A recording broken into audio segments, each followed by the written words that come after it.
The Golden Girls appeared to be closest friends on TV, but the true tale is far more sinister. Betty irritated B by making advances toward the Estelle Getty, the audience, was frightened. She was unable to recall her lines, and when before B, Betty was the first to win an Emmy. Was so enraged that she wouldn't talk to B was even heard by the casting director. Choose a startling term to characterize Betty. The reality of these television grandmothers will make your mouth drop, then let's go on. Through four golden Betty White's career started with Girls in Radio immediately following high school, although in 1949, everything changed when she joined the new live television program called Hollywood on TV. It was shown on KAC-TV, aired for 5 hours in Los Angeles. It was exhausting, 6 days a week. And initially different from anything else on TV. Betty and a man named Al co-hosted. When he departed in 1951, Jarvis revealed the screen for a moment with Eddie, the actor Albert, but Betty quickly stole center stage. She was the first woman to do so alone. She was the first person to host a chat show by herself. Hours of staring directly into the camera occupying her time with anything she could: tales, jokes, drawings, and ultimately visitors. Some even speculate that Betty may have been the first female to ever show up. June 1939, on television, when she sung songs from when she was still in high school. At a test transmission, The Merry Widow. Prior to television's widespread use in 1952, Betty performed something unprecedented at the age of 28. Aged and yet residing with her parents, with whom she co-founded a television show. Band Andy was the name of the company. Productions that bear her dog Bandit's name. She began it with author George Don Faderson, producer, and Tibbles. At a period when practically everything was operated by men. TV. Betty was among the first female to co-own a production firm in the United States. She had authority over what transpired as a result. Both behind and in front of the camera. Life with was their first major undertaking. Elizabeth, it began as a little drawing on her talk program but went on to become a complete sitcom that was broadcast nationwide between 1953 and 1955. Betty did more than merely star. She got a prize for producing it as well. The show won a local Emmy in 1952. She was the first female celebrity in history. Betty was involved with and produced her own sitcom. Additionally, a popular guest on game programs, and she gained notoriety in the 1960s and 1970s for her humor and timing are impeccable. Never hosted Password herself. Alan Luton's husband did, but she was a frequent and memorable visitor then, and Betty smashed yet another barrier in 1983.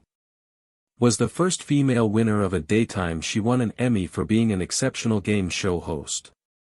Awarded for hosting NBC Hers Just Men game show appearances made her a recognizable figure in American households, helped create the kind and humorous persona that later, viewers adored her show. Roles that Betty had by the time of her death: won 7 Emmys in a variety of decades, a unique accomplishment in television. In 1973, when Betty got a guest part, things changed. She played Sue Ann throughout the rest of her career. Then during a Mary Tyler episode known as The Lars Affair, Sue Ann Moore's show was a happy TV housewife on the exterior, but inwardly as shrewd and flirtatious as the part was not intended for a knife. Betty, the storyline simply demanded one white type, thus the creators made the decision to initially, they asked the genuine Betty White. She was close friends, therefore she was hesitant. With Betty crushing on Mary Tyler Moore, Sue Ann was intended to play a one-time figure, but viewers adored her. Betty won and remained on the show. Consecutive Emmys in 1975 and 1976. That position was so powerful that it nearly accompanied her to her next significant position when Betty got cast in The Golden Girls was first chosen to play the flirtatious already. Blanche E. A. Arthur was well known on Broadway long before she portrayed Dorothy. Borak played Vera Charles in 1966. With Angela in the musical Maine Lansbury, she had desired the main part, yet managed to win the Tony Award for Best Featured Actress, who previously had, as part of the Three-Penny Opera, performed in Fiddler as Yent the Matchmaker. 1964's On the Roof. In that performance, she disagreed with Jerome Robbins, the director, who she subsequently described as a terrible person. Being the sole person who ever brought her to tears in 1971, she made the switch to television when she was chosen to play Ma Finley in an episode of Lear. Of every family member, the figure was so well-liked that she received a spin-off from CBS Maude, which was in operation from 1972 to 1978. She became well-known after winning an Emmy in 1977. Years prior to the emergence of the feminist television Golden Girls was founded by Rue Mlanahan in 1985. Began her career in 1957 as a theater performer. After more than 10 years, she relocated to New York.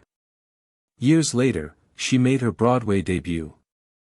First appeared in the musical Jimmy Shine in 1968. The show ran for 161 minutes with Dustin Hoffman. Performances and made television possible. She had a wild role as Caroline Johnson. In the soap opera Another World, Nanny and Margaret Jordan later appeared in where the Hart-Iser's comedic ability was evident when as Vivian Harmon BIA, she joined Ma. That show's pal Arthur developed of the two actresses' relationship later on in the Golden Girls. Rue, that was helpful. Ultimately portrayed the flirtatious Blanche Devoe. In 1987, Southern Belle received an Emmy. After decades of arduous work, she achieved achievement. Estelle Getty's journey from theater employment to it took her 40 years to become famous. Attempting to succeed as an actor in the past at age 62, she finally landed her big part. She performed in Sophia Petrillo's sharp hanging mother despite the fact that in reality she was actually younger than she was in reality. She failed Arthur by more than a year. Golden Girls' first two auditions due to the fact the producers believed she appeared too young to portray an 80-year-old woman. For her on her third attempt, she arrived wearing old clothing and pleaded with the cosmetic artist to aging her appropriately to you. This is merely I see it as my work, but she told him it was ruined your entire career unless you make me appear 80. Her perseverance paid off. She was filming Torch Song at the moment. Los Angeles trilogy. Prior to this, she worked in offices to provide for her family.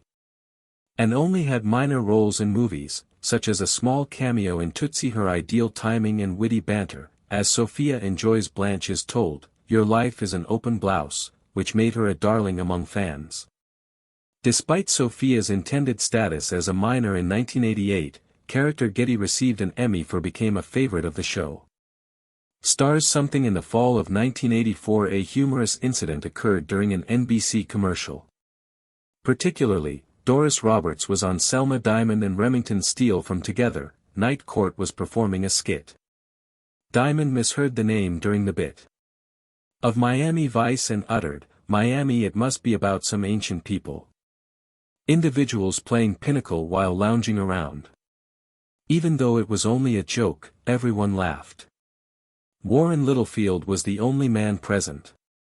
Observed more. He was the senior vice president of comedy development, and the concept of an older women's show stayed with him. That casual remark resulted into something surprising. Rather than awaiting authors to provide him with a Littlefield script, reversed the typical procedure. He went directly to Susan, the writer Harris, and presented her with the concept. It is uncommon to see elderly women at the forefront of a TV program, but Harris was fascinated for years. Later, Matt Baume, the author, would call it as among the most fortunate mishaps in television history that joke evolved into The Golden Girls was an ongoing show. To receive 11 Emmys and 68 nominations, the casting strategy first appeared to be quite various. Producers desired Betty White to portray the seductive Southern woman Blanche, as well as Rue Mlanahan to portray Rose, the charming naive one. White's playing made sense. An analogous part on Mary Tyler Moore. Mlanahan had been the show's disorganized Vivian on Ma, yet behaved like Arthur did not find Mlanahan's call impressive. Arthur said to tell her about the project. "Rue, I'd rather not do Ma and Vivian. The dull things changed when I met Suen Ven." Due to a wise choice made by the show's Jay Sandrich, the pilot director, during he requested Mlanahan to read for the auditions. Then he had White instead of Rose read for Rose. That transition was altered. Arthur liked everything about the new guidance and consented to participate in the final minute role reversal was beneficial to the actresses depart from their traditional stereotypes parts in the cast and created space for two Estelle Getty and other memorable characters. Everyone portrayed Sophia had a personal story. Despite being the oldest character she portrayed, in reality, Getty was younger than both of them. Arthur and White to play the role she spent 45 minutes applying makeup each day, but cosmetics wasn't the only thing that assisted her in becoming Sophia. Before her audition, she went shopping in the Los Angeles' Fairfax neighborhood sought things that would make her unique. At that point, she discovered a tiny wicker purse. She made it, and it looked great.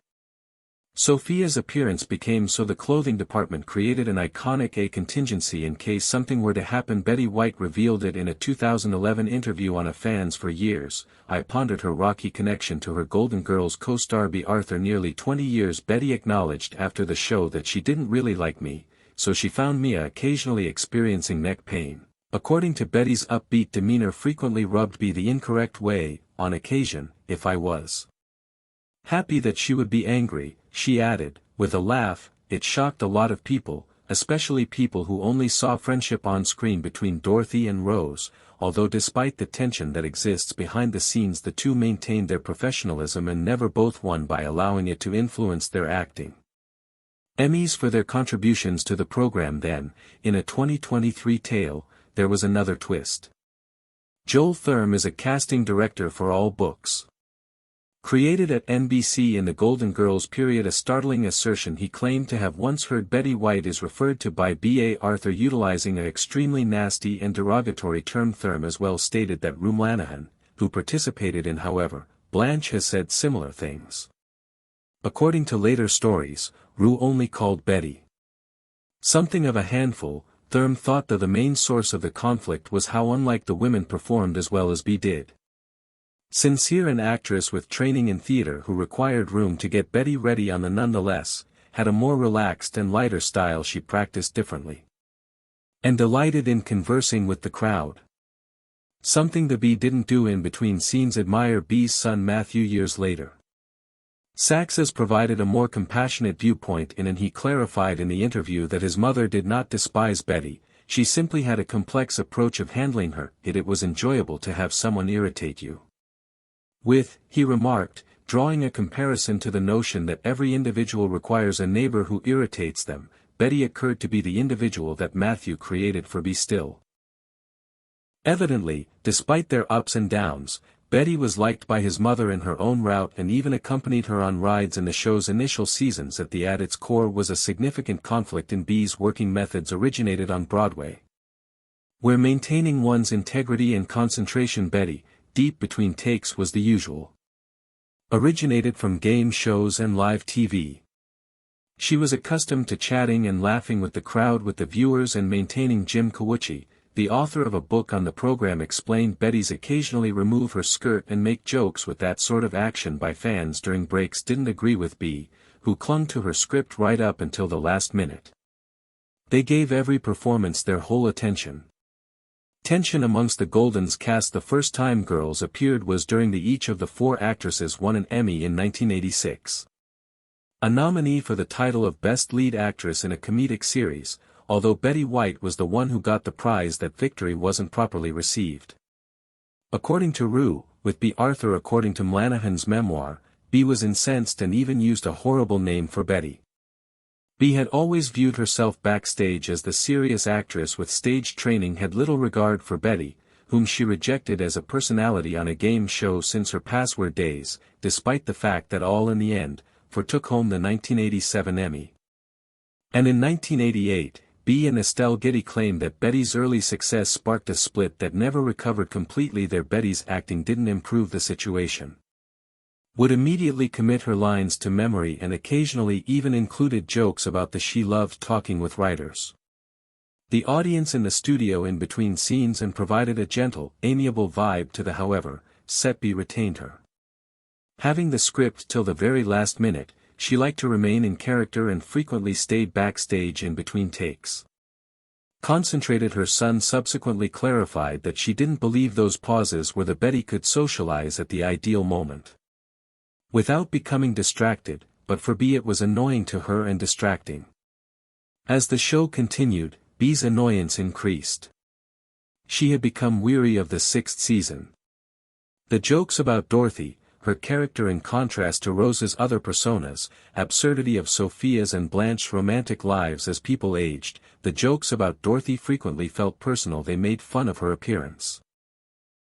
Bea thought she was tall and had a voice that was ridiculed, and not only Dorothy, she even inquired as to why the authors continued to making Dorothy appear ugly or awkward. This annoyance turned into one of the explanations for her departure from the show, despite the fact that it was still among the most well-liked TV programs. NBC even attempted bringing Debbie Reynolds in for an examination episode. However, it was decided to stay for another season before permanently leaving. Quiet Melancholy was also present on the set as Estelle Getty started having trouble with her lines despite playing Sophia. Estelle, Dorothy's mother, was actually younger than those in season 3 of Be Around. Realized she was struggling.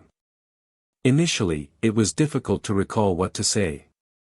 Attributed to nerves, but eventually it got worse. According to others, Betty ridiculed the carelessness of Estelle in front of the live audience. Some people think Betty was genuinely attempting to assist by utilizing comedy to give Estelle some time and divert the mob.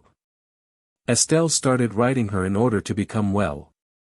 Lines on props before using cards. Although some actors didn't always get along with Betty on The Golden Girls, Rue Lanahan and White created a genuine friendship that persisted for the full 7 years during which the show was broadcast. They both cherished word games and developed the practice of performing them daily. Between Rue's tastes once claimed that there was always a game going on. Off-camera during filming breaks they would make small puzzles for each other. Alternative to resolving them once the task was completed, their relationship went beyond games. Betty even informed Rue when the Mary Tyler Moore's brother has puppies. Simply because she was aware of Rue's fondness for animals, Rue adopted her 3rd child as a result of that recommendation. Rue would occasionally even accompany Betty, engaging in conversation with the audience between scenes. Despite Bea Arthur's dislike for behind-the-scenes activities weren't always straightforward, yet in an interview following the show's conclusion, Rue shared unexpectedly, Bea Arthur wouldn't leave for lunch unless Betty shows up. Fans were shocked to see that it didn't match the typical tale that Betty and Bea didn't get along. Bea would reportedly wait for Betty, despite her tardiness, only in order for them to share meals. They even sat adjacent to one another on Friday evening meals. Over the weeks of filming, Betty verified in her memoirs that they lunched together nearly every day. Odd as Bea was said to have discovered, Betty's upbeat demeanor irritates me. Although their bond was obviously more than merely regarding the conflict, it was somewhat complex. Even a form of friendship that goes beyond all. Another element added to the stress. It increased the enigma around their link. Betty made early in the run of the show and Bea did, in fact, carpool together. Lived in close proximity to one another in Los Angeles, and traveled to the NBC studio together in Burbank for some time. This paused at 1988. At the same period their relationship began to deteriorate. The change's possible cause was Bea's irritation at Betty's engaged with the live crowd. Those who knew them claimed that their distinct styles led to some conflict. Bea was theater-trained and very serious. Betty, however, preferred to keep things light and engaged the audience. What began as an efficient way for co-stars to carpool gradually diminished as such distinctions increased. Rue Lanahan was frequently found to be stronger. Despite everything, she had worked previously on Ma with Bea, and she was persuaded to join the Golden first and foremost. Girls in her story. Rue offered a reasonable analysis of Bea and Betty's relationship. According to her, wasn't as tight as she desired, but it never interfered with Rue's method of working, constantly aimed to maintain your good attitude toward the group. Even when she once said that things weren't perfect, set remained a joyful place in spite of the tension behind the scenes, but she did acknowledge that Bea was furious when Betty earned an Emmy in 1986 ahead of her. Bea seems to be bothered by this moment. Was said to be incensed over it. Because to Rue's consistent presence and the professionalism of all those involved in the display continued to be powerful till the Getty, who played the sharp end, on The Golden Girls, tanged Sophia had a covert conflict that persisted throughout the whole performance while viewers witnessed a Getty was a self-assured, humorous character. Behind the scenes, she is frequently afraid. The stage fear was so severe that it started the day prior to filming with her co-star Room Lanahan once declared, it was evident in her like a shadowy cloud pursuing her. By when they were prepared to record, Getty would grow aloof and inaccessible. Despite having performed in theater, prior to adding a well-reviewed performance, television's Torch Song trilogy was apart from the fast-paced, live by 1988, the crowd had overtaken her. Becoming so difficult that producers eventually allowed, despite the fact that it was typically viewed as amateurish, she attempted anything she could come up with to soothe continual hypnosis support for her nerves line practice, but it didn't really help. The show even employed someone at one time. Only to aid in her line memorization when the show started, the fear persisted. Getty was 62 in 1985, but her personality Sophia was getting older every day. Through a fake makeover that lasts 45 minutes. Wrinkles, thick glasses, and a lot of makeup, a white wig, and it was so successful that many outside admirers didn't even recognize her. Of costume, but in reality,